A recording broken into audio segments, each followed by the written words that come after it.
only to learn all the formulas or derivation of the formula is not enough to solve a problem of physics for JEE or NEET, because you have to learn how and where the particular formula can be applied or where cannot be applied. Welcome to my channel. मैं Qutub sir आपका स्वागत करता हूं और हम यही जानने की कोशिश करेंगे कि क्यों ऐसा होता है कि किसी पर्टिकुलर प्रॉब्लम में हम कोई फॉर्मूला अप्लाई नहीं कर पाते और कोई फॉर्मूला अप्लाई कर पाते हैं। यही बेसिक चीज़ें सीखना होती है, इसी से आपके कंसेप्ट डेवलप होते हैं और यही कंसेप्ट क्लियरिटी होना बहुत ज़रूरी है जेई और नीट के न्यूमेरिकल प्रॉब्लम्स को सॉल्व करने के लिए।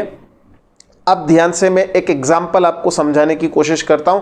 Let us consider an example of getting electric force between two charges, है ना। अगर इलेक्ट्रिक फोर्स दो चार्ज के बीच में निकालने को आ जाए तो आपके पास में फॉर्मूला बहुत सिंपल सा एक फॉर्मूला है 1/4πε0 divided by r²। But this formula is applicable when the two charges are of point sized।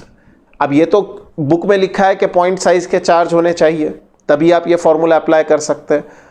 तो क्या मैं ये फॉर्मूला किसी स्फीयर, मान लो स्फेरिकल बॉल है मेरे पास में, उस बॉल की रेडियस है 5 मीटर, बहुत बड़ी सी एक बॉल है, उस पर चार्ज स्प्रेड कर दिया। दूसरी बॉल है 10 मीटर, उसकी रेडियस है, उस पर भी चार्ज है। तो क्या ये फॉर्मूला एप्लीकेबल है?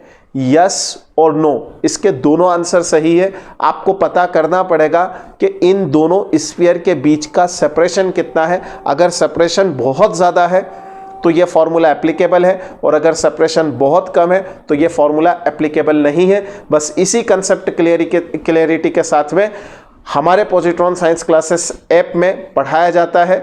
अगर आपको इसी ऐप से पढ़ना है, इसी कंसेप्ट को सीखना है और जेई और नीट को एक्चुअल में क्रैक करना है, तो आ जाइए हमारे प्लेटफॉर्म पर। स्वागत है आपका। Thank you for watching my video.